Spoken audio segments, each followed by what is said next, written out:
If you're like most of us, you've been denied a GLP-1 at least once. But did you know that less than 1% of denied claims are ever even appealed, even though the data suggests that over 60% of appeals are often approved?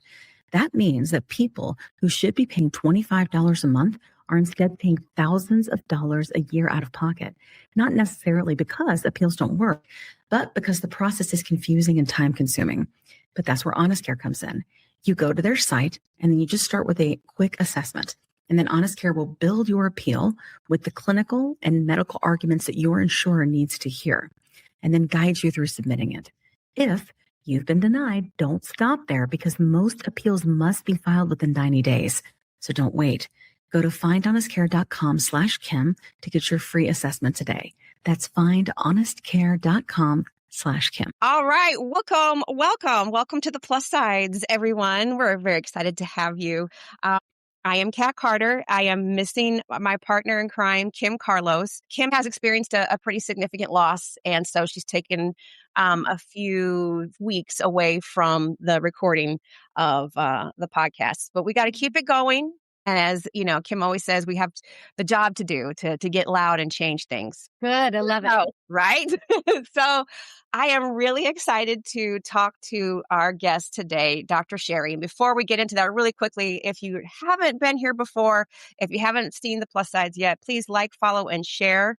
And if you listen to an episode, give us a 5-star review. We love the 5-star reviews. I am Kat Carter. You can follow me at Kat Carter7 on TikTok, or Mrs. MRS Kat Carter on Instagram. I have lost 100 pounds using a GLP-1. I started a couple of in 2022, so it's been almost 4 years. Wow, quite a process.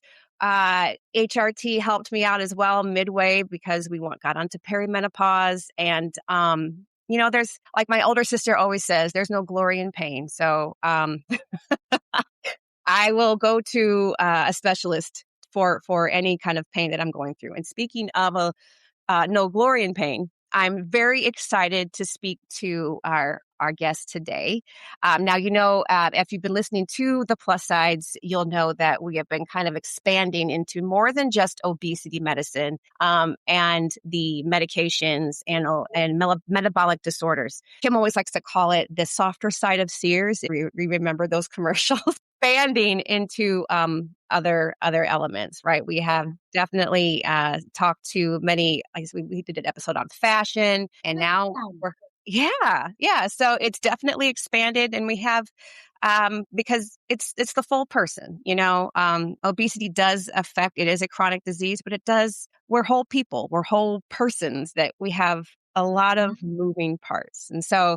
I just wanted to preface that with our guest, Dr. Sherry Campbell. Welcome to the show. I'm so excited to talk to you. Thank you. Well, I'll add to that is I have been microdosing tirzepatide and B12.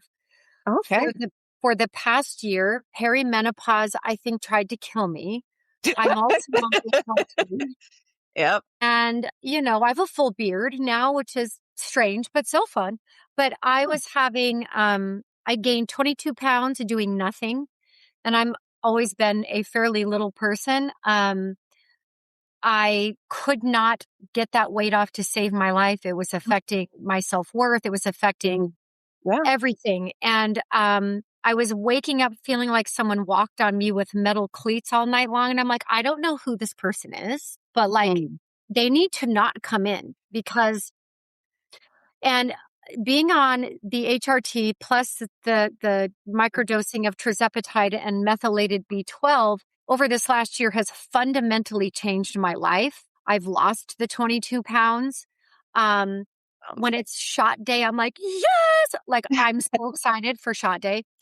But I also have grown up with lots of different food issues. So I do think that, perimenopause made me feel totally out of control of my body. And it's the best thing I've ever done. So I've actually never really even told anyone, especially on camera, but I don't know. You said it. Like a tough time, huh? Because I don't ache anymore. I don't ache anymore. I don't have any food noise. I don't have to overdose on magnesium anymore. Like really changed my life. I think it's been a good mood booster, to be honest. I agree. It's changed my life. It's the best thing I've ever done. I'm so grateful my doctor recommended it. So, Did you get the pain in the shoulder? That's people get like girl, some, I had frozen shoulder. that's what it was. My hips were hurting, but my hands, it's like I felt like I was 90, and I use my hands a lot because I'm writing a Yeah. ton. I'm editing another book, even though I just dropped one April 1st. I'm going to drop another one in January. So, and then I'm going to stop for a while. God forbid. But my hands were aching. All my joints, everything hurt. I felt like I was 100. The HRT helped with that, but I think nothing's helped me more than microdosing the tirzepatide and the B12. I'm doing better. I'm sleeping better. My emotions are a little more easy to regulate. So, I couldn't be more grateful. It's been life-changing for me. I've never even had one side effect. So, no, I say try it. Yeah, try it. Yeah. Right. That's what the show is all about. So while we were chatting, Dr. Sherry, could you share with us your background and how you help people? I am a person who grew up in a really toxic family. I'm amongst the 14% that had 2 toxic parents. I have a golden child sibling, very small family. Was never liked or loved by my mother. Her performative person was different than the home devil that I had to be with alone. And my life was really painful. It was excruciatingly confusing. And it was destroying me, just absolutely destroying me. So I'm the first expert to put no contact into the literature as an option. And now it had started like a whole movement, which I did not expect. It's not that no contact wasn't discussed in the literature, but there wasn't an expert who put that concept into the family system. And I did. And then I did a TED Talk on that a few years later. I would say today that cancel culture, no contact are grotesquely confused, but I'm the first person to do that. And I've written 7 books and I've been no contact for 10 years. And it's absolutely been the most liberating, freeing, self-loving, self-protective thing I could possibly do. And now today I'm living a beautiful life. I turned my predators into my purpose. I like that. That is beautiful. I love that. Your predators into purpose. Yes. So if you haven't already sort of gauged or guessed, a lot of this conversation we're going to have is focusing on narcissism, family dynamics. If you did not suffer from childhood obesity, like many of us in this audience, this will probably serve to kind of open your eyes to it. I know that on the show, I specifically speak a lot about having some trauma behind that, where I had a mother that was obsessed with my my weight, my appearance, and I'm working through that, and definitely doing this work, and also actually being on the therapy has really helped me open my eyes that it's not about pushing the plate away. It's not about playing the sports that they did and moving more and eating less. It's actually a chronic disease. But that's what we're discussing today here is childhood obesity and some trauma, maybe some family trauma, and how to address maybe if you have family members who are not so supportive of your newfound energy, your newfound life. So, all right. Yeah. Let's go. I Go ahead. Narcissistic moms, whether you have childhood obesity or not, because I didn't. Mm-hmm. However, all my mom cares about is appearance. And it's all my father cared about. And caused me to have a pretty deep eating disorder from 16 to 18. Mm-hmm. So although I wasn't obese, I had a fat thin disorder and I had anorexia. And I know it came 100% from what I was hearing, seeing in the trauma that they caused me in having such an over focus on all of those things. And yet nothing I ever did made me good enough anyway. Right. And in some ways, I think my eating disorder sort of saved my life because it gave me something to control. Whereas the overeaters I've worked with, they felt more out of control. I went the other way and got far too in control. but lived with the same type of food noise, self-punishment, measuring everything, all of that stuff I did live through. And I have no doubt that it traces all the way back to my parents who put so many skewed things in my head about my value and how it related to my body and what I looked like. I recently caught one of your reels about that. Like, was it specifically narcissistic mothers? Yes. And I want to I'm going to table that because I want to come back to, because I know that the word narcissism is very popular right now. And everybody's talking about it. Let's dive into what is the actual definition. And I know there's a myriad of them, but could we touch on that as a definition of narcissism? I don't think there really is a concise definition. There are 8 Right. types of narcissism. I didn't learn them that way. I learned it as they are the personality disorders, the cluster B personality disorders. And there's 5 or 6 of them, depending on if you want to count passive aggression as one, which I do, because I had a very petty passive aggressive mother. And it's a disorder. I would say that what they all have in common is selfishness, a lack of empathy, hypocrisy, and a genuine knowing of exactly what they're doing and what response they want to create in you so that everything you can and do will be used against you. I think to call everything narcissism, because now I see some experts are calling all the cluster B disorders as a form of narcissism. I mean, conceptually, I get it, but then we miss the flavors of the other ones that are highly important. Like my mom is a borderline core with a narcissistic and histrionic defense. And if you're diagnosably one, you have elements of all of them because they're one sort of slice apart from each other. So I try to stay away from just narcissism because when I really unpack who each parent is, if you say narcissism, that's like saying cancer. I want to know what kind of cancer I have. Does my mother break laws? No, but she breaks rules. She won't have to wait in the airport lines. She'll wear an old walking cast that she got from a doctor and get a wheelchair. Is she breaking a law? No, but how entitled do you have to be to take a wheelchair from somebody who needs it so you don't have to wait in line? Yeah. Right? So I hesitate to get down into one definition, but what it basically comes down to is these people care very deeply about themselves. They care nothing about anybody else. Okay. I appreciate that. That's a really great definition and definitely gives our listeners a homework to do, research to do, right? We can be so dependent on social media experts, which I am one, and then I'm very proud of my work. But even in my pod, I really want to really inspire people to do their own education. You don't have to have the legal PhD that I have, but you do enough research and these people will make you do it because you're like, am I crazy? Or is it them? Is it me? Because the abuse that comes from anyone with a cluster B personality disorder is highly invisible. Pettiness can't be proven. Tones of voice can't be proven. Denied looks can't be proven. Right? So these things are really hard for people to... They can very easily say, well, you're just so sensitive, though. What I was saying before, because when we wanted to get to a good definition, was I caught that reel about narcissistic parents or maybe abusive parents and their obsession with my weight or your weight. I just know as a child with obesity, and I was the third of 5 children, I was the only one that had a weight problem, and it was just a daily reminder. I would say I was ostracized. I was definitely othered. But she was so obsessed with it. But you made a reel that really touched home about the focus on appearance and weight. Yeah.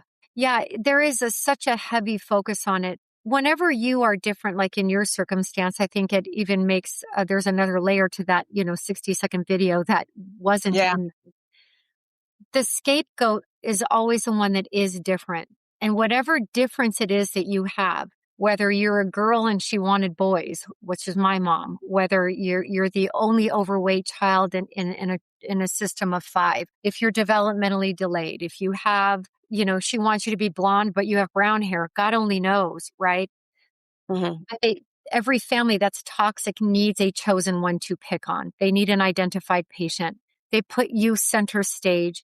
They bully and abuse you. Everyone else in the family kind of goes along in that pattern because that's the path of least resistance. And then you carry the burden of all the family trauma. And when they're making it about your physical body and not your humanity, you really learn the wrong things about you around love. You don't learn love. You learn hate. You learn self-hate. You learn I'm not good enough. You learn I'm too much of something bad and I'm not enough of something good. You learn that you have to bend, change, and fix everything, especially when it's related to appearance. You're loved for the shell. I mean, it's I'm your child. Can't process that, but we know it.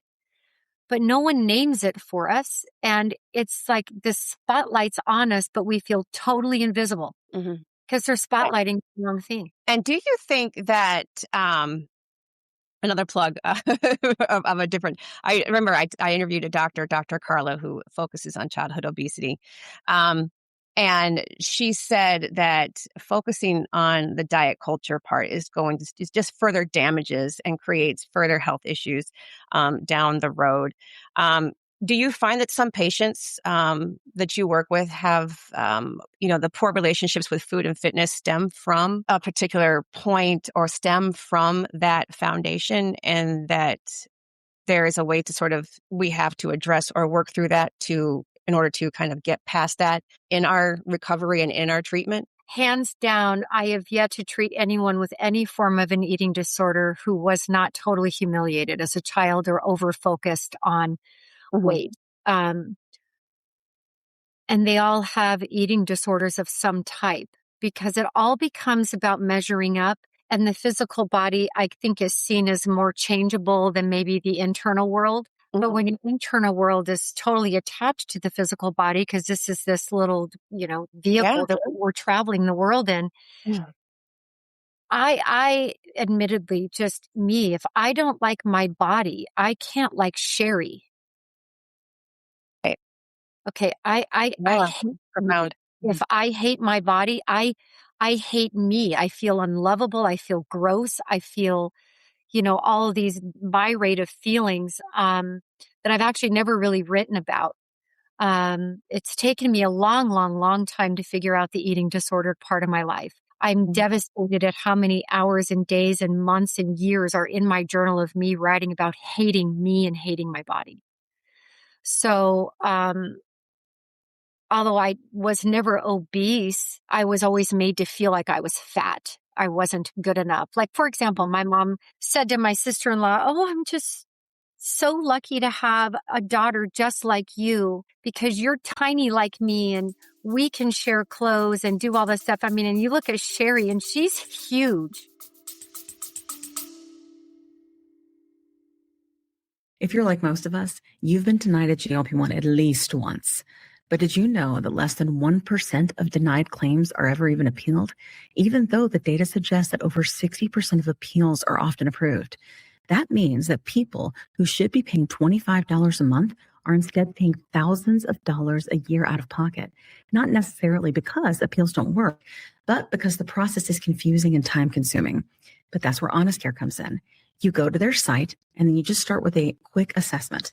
And then Honest Care will build your appeal with the clinical and medical arguments that your insurer needs to hear, and then guide you through submitting it.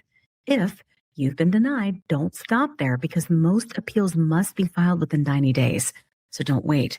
Go to findhonestcare.com/Kim to get your free assessment today. That's findhonestcare.com/Kim. I can recall, I think it was the opposite, but I do feel similar where my mother was complaining about the budget because my clothes, I could not fit into my older sister's clothing because I was too large. So I was too expensive. Yeah. What a burden. Sisters. Yeah. It is so cruel. And when it lands on other people's ears, I think they just want to make it not cruel. They want to go, she didn't mean it that way. Right. Your mom's like, I didn't mean you were fat. I meant you were tall. You called me huge. Mind you, she knew that I'd had an eating disorder because she sent me to therapy for it. When she found out how I was starving myself because someone told on me at school, and I went to a small school, her response was, well, I guess we need to put you in therapy, but you know what, honey? You have no idea how lucky you are that you can get fat. I am so tiny. I can eat whatever I want and I never get fat. And I hate being called tiny. You have no idea how lucky you are that you can be fat. I was 82 pounds, starving myself to death at the time that she told me that. The backhanded therapy, I think that maybe you can't make that up. All that went into my head is she thinks I'm fat. She thinks I'm fat. She thinks I'm fat. So whatever eating disorder you have, whatever direction, I know you're plus size, but I want even the plus size people to know that, I don't know if you watched the show, This Is Us. Yeah, I watched it. Yeah, I have. I've watched a few episodes. So I watched the first season, and then there's an Overeaters Anonymous group that Chrissy Metz, the actress, goes to, but there's a very thin girl in there in the overeaters group, and they're all like mean to her and like, why are you here? And we would all die to look like you. And I'm her. And she tries to kill herself in the show. So I think fat too is also a mindset. And even though my physical body wasn't obese and I didn't overeat, I did the exact opposite. Everything about my life centered around being fat. Yeah. And it was destructive. And it was a mindset that I had that honestly, until I started doing tirzepatide, did it go away. I totally get that. I think a lot of times, and on the other end of that, like here on our podcast, we discuss, our community, we definitely have those judgments. And I know for a fact, if you're going to, because I've done OA, there are so many people who are on that opposite end and would consider themselves in recovery, that maybe were former people of size. But we have had discussions on, like, we need to check our own bias, our own internalized bias when it comes to somebody, let's say, if this person, and I'm so used to, like, when I make content on TikTok, I have to govern myself so carefully. But now, right?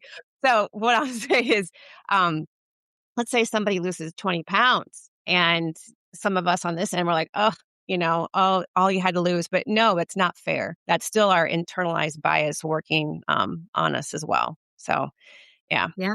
I need to look up that episode.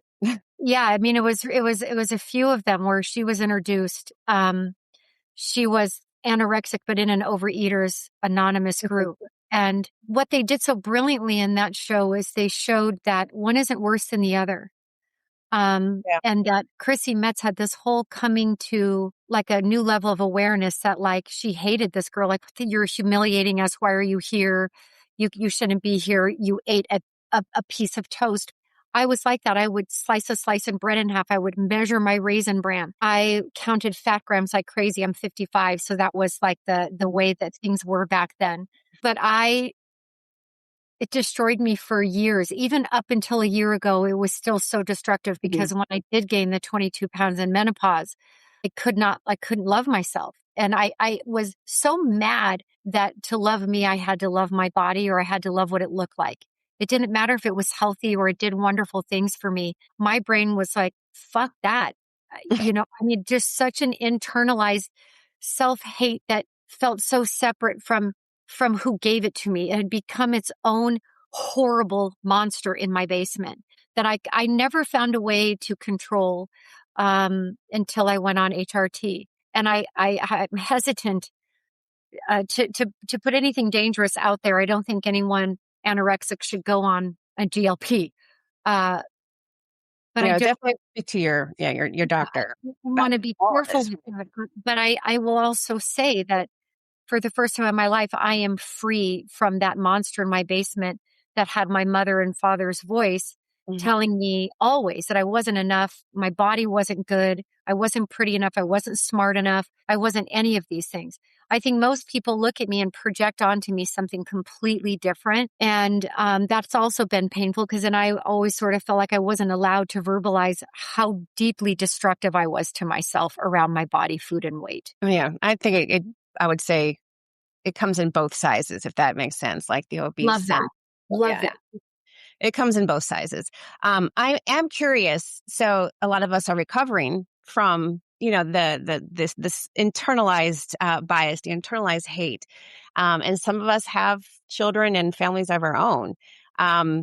How do you help your patients navigate that, where we don't want to pass on that negative self-talk that was definitely which is what kind of drove the way I'm just going to say our abusers were, how do we nip that in the bud? So I have a 21-year-old daughter who has seen me go on Optavia, who's seen me go on this, on that, every diet, every keto. I've tried from 45 to 55. Perimenopause hit me pretty wickedly and really bad at 55 or 53. The last couple of years have been very interesting years. I know that my daughter saw me have terrible moments with my body.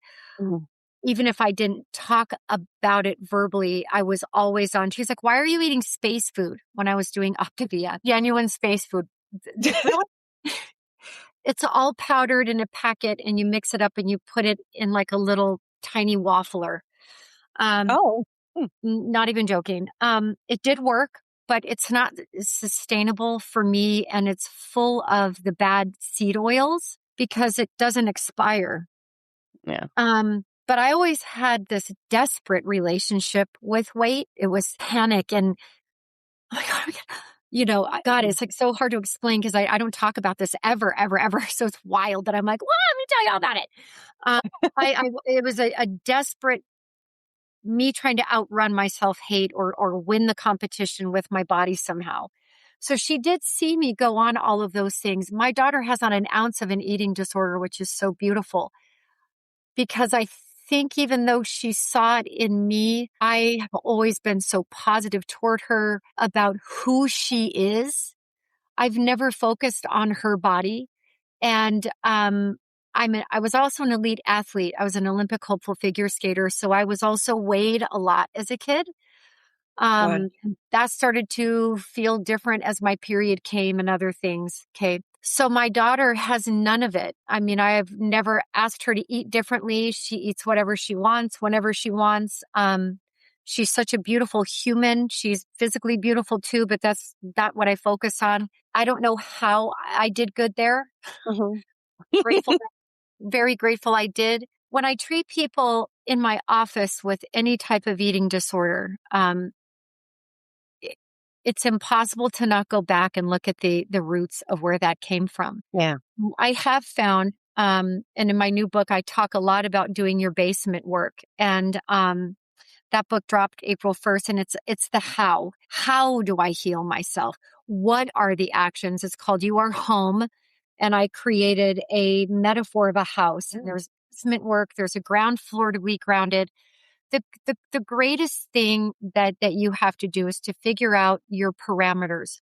Who can be in your life and who can't? Who poisons you? Who pushes you toward addiction? Who brings you peace? You have to really manage emotional locations. So outside the house, we have a porch, yard, a fence, and barriers. And you get to figure out and name where everybody fits in terms of location. Anybody who brings me more peace than problems can stay. Anyone who brings me more problems than peace, I figure out a way where they need to go. I did start feeling far better about my body once I was no contact with my family. My mom cut me off. That was her favorite game. And this time I didn't mend the fence. My 10-year anniversary, my rebirth day, as I call it, is June 12th. I celebrate it every year. That sort of woke me up to me being the only relevant person in defining my identity. She got demoted by her choice. I'm very grateful for that. So I will thank her for that. And now I feel like I'm very self-integrated and I have done all the work. And I teach this to all my clients. They all go through that process. And weight is an issue for both men and women in so many ways.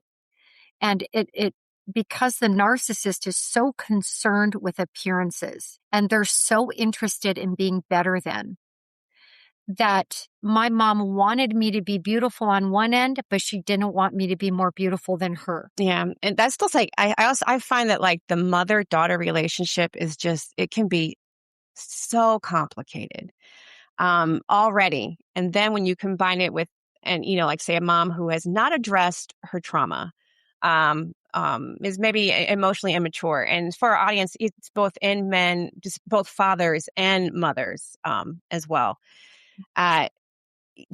Yeah, I feel like my older sister went no contact so long ago, and she told us ladies, the other sisters, you guys should have done it a long time ago. In essence, I but yeah. can tell you that it is really, truly, I call it protective estrangement, because I feel like cancel cultures now, especially after the Oprah show, people don't understand what no contact is. You don't suddenly just cut your parents off, took me 45 years. I think 4.5 decades of my life, I did my time. And I tried everything. I'm very proud that I tried everything. I'm not upset that it took me 45 years. It took me what it took me. God, I'm so grateful today. We can't change people. My mom doesn't want to be in my life. Boundaries are designed to keep people in. They are not designed to kick them out. And she didn't want to follow any of the rules. And so she walked herself out, and it's like, oh, my mean daughter, she abandoned me. She's mean, and she writes books, and she's so mean. And okay, that isn't how it went. But if that's your story, I don't even care anymore. It's you get to a certain point where it's just, yeah. And I would say, looking back, that perimenopause, probably my mom ran me out of try. And I think that in perimenopause, I don't have all those hormones now to help me tolerate her. Those were gone. I'm like, ooh, I got a voice I didn't know I had. That's amazing that you say that, because a lot of us in this community, we feel like, being obese, we show to the world our issues, right? So to speak, until we've realized it is a chronic disease, right? So we have faced a lot of bullying in the world, and we either like go really hard and overcompensate, or like with Kim and I, our dynamic is she goes balls to the wall. She's hardcore. She's marketing, diva, everything, and I shrank. I did a lot of shrinking. I was a shrinker. You were a shrinker? Yeah. Mm-hmm. And so what we're finding in our community, a lot of us, we've discovered backbones, not just for like, say, with the family dynamic, but just in general, we've discovered backbones. We're starting to use our voices. And so the research is now showing that there's a high divorce rate in perimenopause. Wow. Because women are finding their voices for the first time, and they're like, yeah, I don't want to deal with this shit anymore. And then I learned in another show that a man's greatest competition for a single woman in midlife is not other men. It's the peace in herself that she developed in not having a man. And I feel like in menopause, hormones, we have a different set of hormones every week. So we're really a different person every week. And they provide us an incredible tolerance to be the beautiful mothers and friends and empaths that we can be, unless you're a narcissistic mom like we had. But your average healthy woman, really, those hormones really give her a tremendous, beautiful tolerance to frustrations, relationships, or whatever. When that started running out, and I trace it back now, I was just beginning perimenopause. I didn't know I was there. I mean, I was having some trouble sleeping, and I got a chili pad to sleep on because I was suddenly sweating to death. And, I wasn't putting it together. I'm like, but I realize now that I think that that's when that tolerance, I couldn't tolerate the abuse anymore. And I ran out of try. She just ran me out of trying anymore. And I didn't feel much about it at that moment. I just knew, if she's going to abuse me over just ridiculous stuff now, then my life has no shot at getting better. So, it's been 10 years, and it's amazing what I've healed in those 10 years, how much peace I have. I'm not angry. I'm not resentful. I've been through all those stages. Don't want revenge. I've been there too. I've never written a revenge book. It's not me really, because I'm more of a shrinker. But man, am I peaceful. I'm so peaceful. I want to touch on this because I I always say that I married my father. And I feel like definitely, especially the daughters, we did, both of my parents have passed on. But we always sort of were protective in nature. And this one it's going to be a little bit difficult for me to like speak all on it because I don't want to sound like this is, this, maybe you could help me rephrase this. I don't want to sound like I'm harping on it, but we're going to call it for what it is. Yeah. A lot of us had two emotionally immature parents. But I married my dad, and not in that way. But because my husband is also an accountant by trade, that was my dad. My dad was a quiet, reserved, and for the most part, loving, like my husband. But there are some things that I had to have a reckoning with lately. And I have two questions for you. All right. Okay. So we know that we pegged my mother as a narcissist, right? Yes. Like she kind of financially abused my dad, and that she didn't work. I don't want to get too deep, but that's you can tell I'm being protective, right? Yeah, I can tell. But I do know after the years of therapy that I've done. All right. So in essence, yes, I married my dad I would say my husband has my dad's positive attributes. But Right. I know with like a narcissist relationship, there is the abuser and the enabler. Yes. And that was something hard, especially after my dad's passing, for me to reckon with. But that's really, and it feels so strange, but not strange. But my mother was still angry with my dad from the grave. So that's when I just, Yes. I went no contact, but it was very soon, just several years ago. But I have to say that was probably the most peaceful, self-assured, self-confident time, because I wasn't trying to prove to her all the time that, hey, look how much weight I've lost. Hey, look, this, that, and the third. But in any case, could we discuss the enabler and the abuser? Absolutely. So in your family dynamic, it sounds like you had sort of the very loud, boisterous, aggressive, narcissistic mom and the passive, quiet father. Is that what I'm hearing? Yes. Okay. So I look at it as he sort of abuses by proxy. A more confident, maybe more mature man would say, I'm getting my kids out of here. This is not safe for them. I cannot have my wife ruining their self-worth. But we all know what it's like to be around a narcissist. And it's almost like the cost benefit ratio, thinking of divorcing one, because I do treat a lot of that. That is some scary stuff, what they'll do with the court system to just keep you in court forever, turn the kids against you with parent alienation. I mean, they count on abusing you so bad that you won't want to go through that. They lose half their money, they lose half their income, so there's all kinds of reasons they stay, but the number one reason they should go is because they love their children, they want to protect them. I don't know that you have the confidence. You kind of have to have a relationship with the passive parent, sort of hush hush. And then you're always hearing like, just don't do that. That makes your mom mad, and you're currying favor to molding this whole world around this like cult leader type of personality. And he does enable her. And the narcissist wants to be enabled and then hates anyone who enables them. It's like, that's wild. like the math isn't mathing, right? Like a normal person's like 1 + 1 is 2. And they're like, no, it's the square root of 27. And you're like, oh, why would I carry the what? Right? Because they want everything and they hate everything that you give them that they want. And I think that deep in the narcissist, they sabotage love that they don't earn, but they also don't want anyone to leave them. So it is such a hypocritical, wild, bizarre, nonsensical, very powerful way to be, because everybody's walking on eggshells. And the return on your investment, it's seemingly better for the enabler to just go with the path of least resistance and to poke the bear. Mm-hmm. Yeah. So that's the enabler. And I do think enablers have good hearts.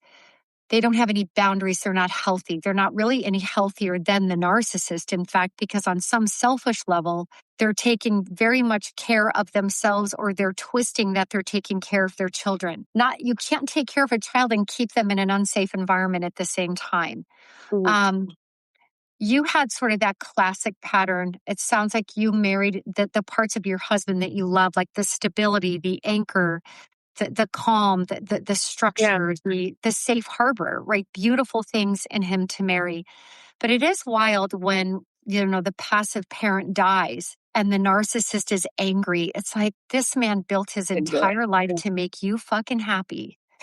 And even in his death, you're fucking bitter. Like, what is wrong with you? And you can't come to these people and get any type of rational conversation. They thrive on hypocrisy. They thrive on getting you angry and twisted and divorced from your rational mind. So I do think there is that. I think my parents didn't work out because they're both the loud, self-centered, needs to be at the center narcissist. They don't really like their own kind. They were a lot like that. My dad was physically abusive, into drugs.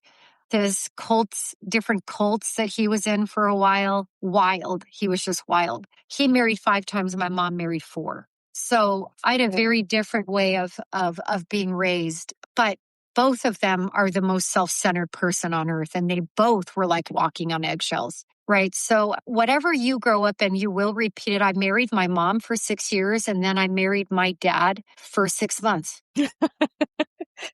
I mean, you don't know what you don't know what you don't know, right? I've learned that in many therapy sessions. You don't know what is working, what sort of system is working within you. You don't, but we do tend to marry our most toxic parent. I had to. Now I'm 55. I have not been married since I was 38. I'm in a 10-year-long relationship with the love of my life. We are talking engagement now, but it's taken me 10 years to really feel like I could do that.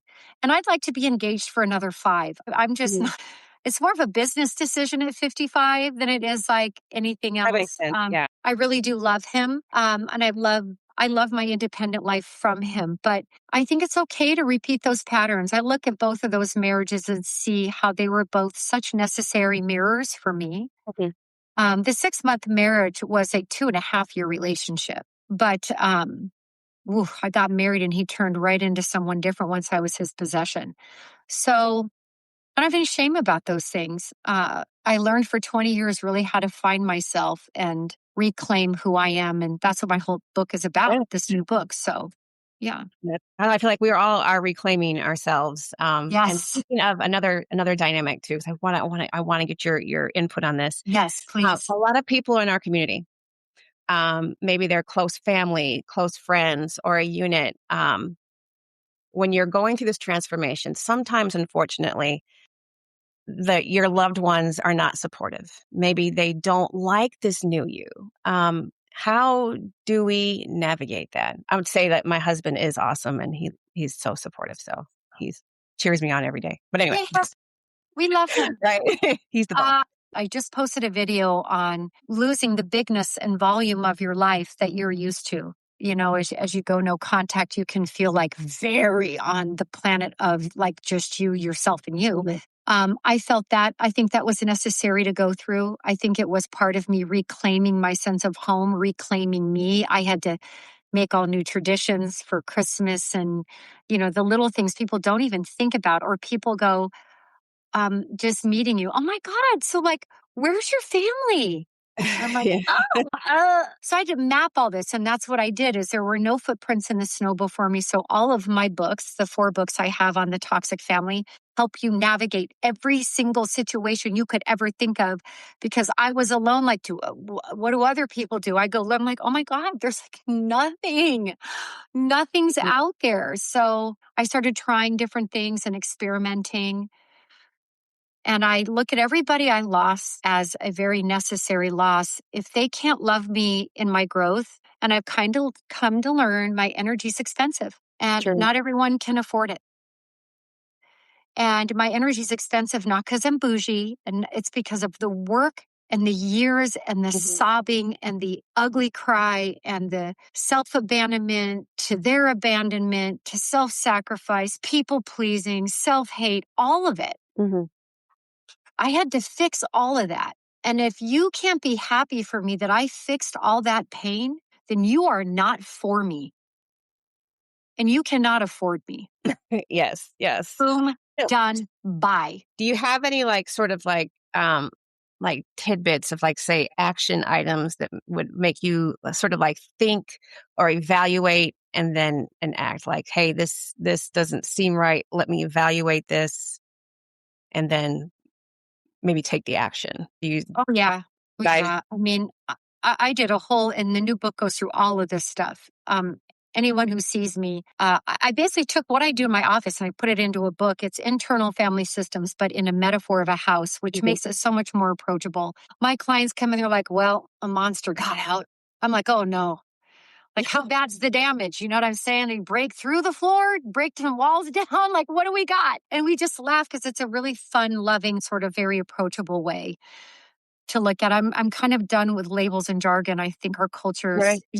too much labeled out like that. But you got to make people accountable for what they did, even if they won't take accountability. So I did fuck you for lists. You know what? Okay, so moment of transparency. I have a Yes. friend who sees you. A little bit about that. And if people don't love the cursey words, I'm quite fancies to them. But if you don't love them, you can say shame on you for, I resent you for, whatever you're comfortable with. But for me, nothing quite does it like fuck you. This is not something you send them. I'm not in the business of even hurting the people that hurt me. That requires an energy and a cruelty that I don't embody. So they're for you to go in there and unpack your emotional crime scene boxes, and got to unpack those. If you don't, you've got a mold growing in your basement. I don't know how you can get better if you don't fix the core of who you are. Figure out what your monsters are, which you get that from those lists that you make. Mm-hmm. There's a whole process, and there's some inner child work in there that is not woo-woo. All the inner child work I've seen has been a little too woo-woo for my taste. So I made mine very practical and very direct. Mm-hmm. Whatever your core wounds are, those are the voices of your inner child, and they will be triggered for your entire life. But they pull the alarm because they're like, boundary time. Let me tell you, boundaries will tell you who loves you and who doesn't. People who love you will want to stay in your life. And I don't think many of us, our boundaries, they get twisted by our family like we're asking them to climb Mount Everest. And it's like, I am kind of just asking for basic human decency, like be a good house guest. True. Doesn't seem too hard. It is for a narcissist. So I do feel like the hows come in to make them accountable, change your behavior. Don't try to change theirs. Too often, I wasted decades of my life trying to educate and change their perspective because I thought this is so obvious. Like children are the self-absorbed. This could help them. The cute fantasy girl that I was. Oh, no. So I'm someone who did lose every single person, and I'm here. And I value quality over quantity today.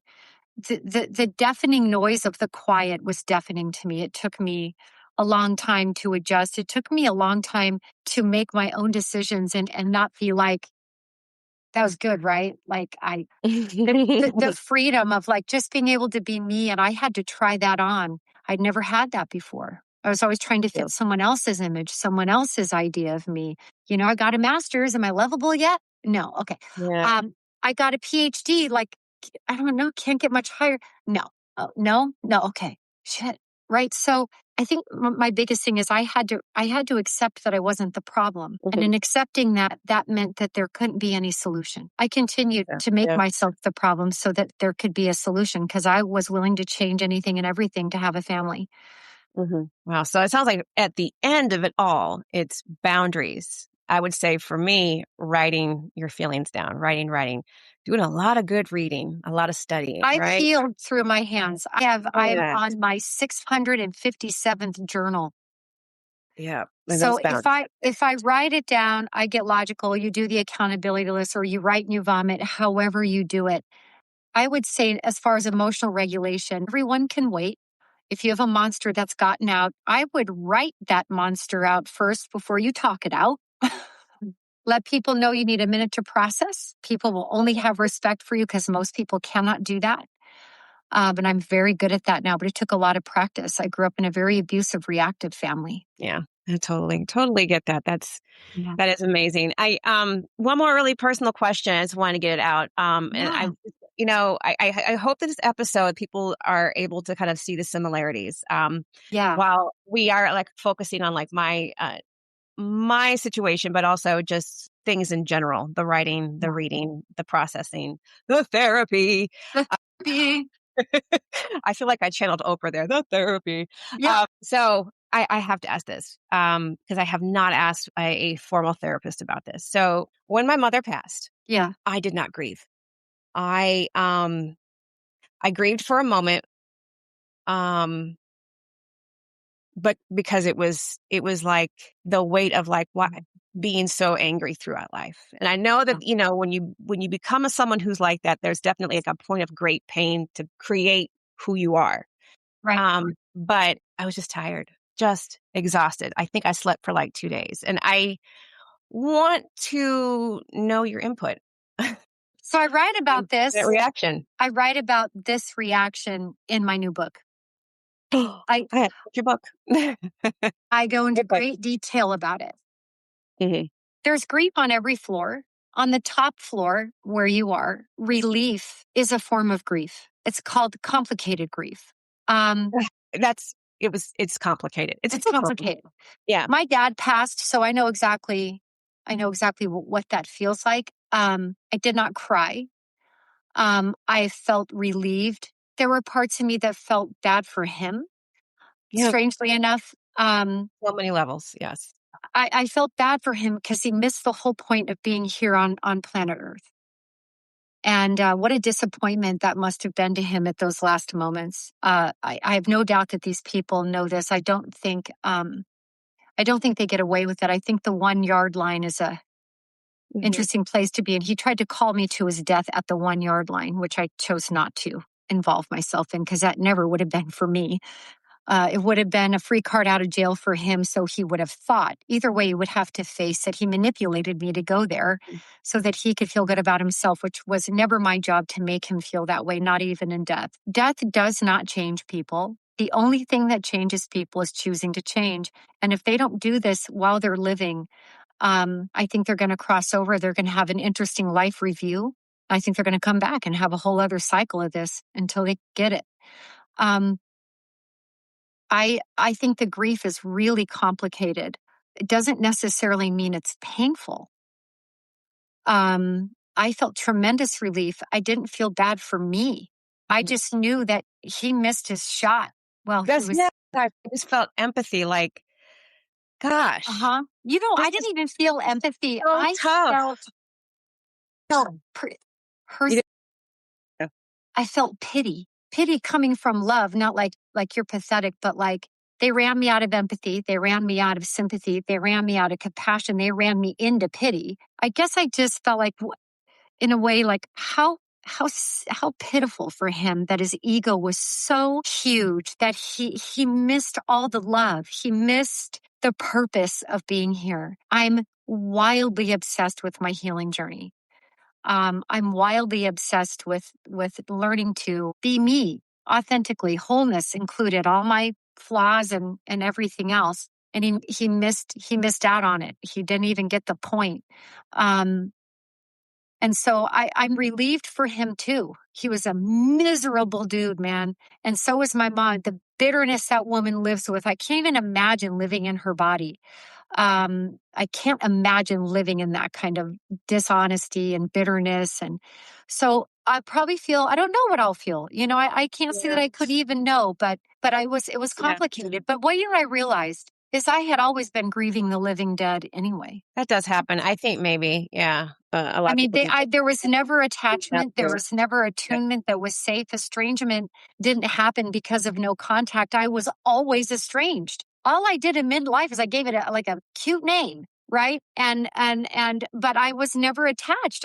They would not let me attach. There was no love. So I was always estranged. I grew up estranged while in their presence. So I just think that there's so many misunderstandings when you grow up in a family like ours because the abuse is invisible. It has a spotlight on you, but it's invisible. So it's really wild. And I do think that the complicated grief, it's just complicated. Yeah. Sounds like I need to get the book. You're going to love this book. You need to get the book. Love it. Writing. So I like to say things in summary. We kind of discussed throughout this episode is the writing, the boundaries, the evaluation. I think the writing kind of helps you with that self-evaluation. Yeah. And write with your hands because it's visceral. It's visceral, and actually the left brain gets very distracted by the writing because it takes a bit more focus than typing. It also is a slower process. It allows you to really be in yourself and in your thoughts. This book is full of journal prompts at the end of every chapter. You do housework. It's so cute. Because you're home, right? So you're going to do housework. So you have journaling prompts at the end of every chapter to really help you take advantage of the hows. I did all the whys. This book is the hows of healing and getting you to the next level of great joy and peace and happiness, always having a bit of complicated grief. That's why there's grief on every floor. I'll always grieve aspects of my childhood. Healing isn't about things going away. It's about things just becoming a little bit more whole, your understanding coming at greater and greater depths. I'm going to feel all kinds of things, I'm certain, when my mom dies. I try not to define what those are. I will be very open to it when it comes. Whatever that is, I will learn, I will gain, I will lose, I will feel. And all of those things are okay. Yes. Yeah. That's in essence. This has been a fantastic conversation. As you could tell, I had a little bit of trepidation, but I'm going to speak on my experience, but I feel like it would help our community. So I'm sure there's a lot of things to impact on for all of us. Yeah. And I think that in telling our own story is so impactful, which is why books move us, film moves us, documentaries are an addiction for people. When we share our stories, we hopefully give someone the same courage and bravery to share their own. Whatever our unique stories are, right? Whether it's obesity or anorexia, at the core, we both have eating disorders, right? It's sort of like the core of every religion is kind of the same, right? We're all human. We're all in this life together. Just, if I could say and leave the show with anything, is just make your healing journey your most passionate pursuit. Do the ugly work, have the ugly cries, work through it, clean your basement, identify your monsters, love your monsters. They are the only place and reason we set boundaries. So, do the work. It's so worth it. We have to remodel my basement, so I don't know. I'm going to go downstairs there and you should read this book in your basement. Yeah, that would be very interesting. Yes. Unfinished. Exactly. Yes. You know what? Oh, my unfinished basement. That sounds... Isn't that interesting? I wasn't going to say anything, but I'm like, oh my God, it's that perfect time. Yeah. I have an idea. All right. Well, it's been a lovely conversation. Thank you. Thank you so much for coming on. You're so welcome. Put all of your social contacts, everything on the episode notes. Oh, I appreciate you so much. I love and adore you. Thank you. And thank you to the client of mine who referred me. And, I love posting the reels. If you collaborate with me on Instagram to advertise the show, I've got a great, passionate following that will want to listen. Yes. So just tag me, ask me to collaborate, and we'll do the things. Okay. Totally. I appreciate it so much. And like Kim says, you're not alone. It's not your fault. Yes. And hasta la pasta. Yes. Awesome. All right. Okay. I appreciate you so much, Dr. Sherry. Yes. Thank you so much. I feel the same. Before you go, can you show us the chug for Kim? Your chug. Chug. Kim, our the founder. Oh, the founder. This puppy this is my Chihuahua pug. We've got pug body. We've got Chihuahua legs, pug ears. Yeah. Oh my gosh. She's our little baby. She's sweet. So that's a chug, Kim. Chihuahua pug. Oh, look at the baby. Chug is signing off. I think that's the most appropriate way to sign off. So I think so too. Okay, we're signing off, Cricket. Oh, all right. Well, thank you so much, Dr. Sherry. It's been a pleasure. Thank you. All right. Thank you. All right. Thanks. Bye. If you're like most of us, you've been denied a GLP-1 at least once. But did you know that less than 1% of denied claims are ever even appealed, even though the data suggests that over 60% of appeals are often approved? That means that people who should be paying $25 a month are instead paying thousands of dollars a year out of pocket, not necessarily because appeals don't work, but because the process is confusing and time-consuming. But that's where Honest Care comes in. You go to their site, and then you just start with a quick assessment. And then Honest Care will build your appeal with the clinical and medical arguments that your insurer needs to hear, and then guide you through submitting it. If you've been denied, don't stop there, because most appeals must be filed within 90 days. So don't wait. Go to findhonestcare.com/Kim to get your free assessment today. That's findhonestcare.com/Kim.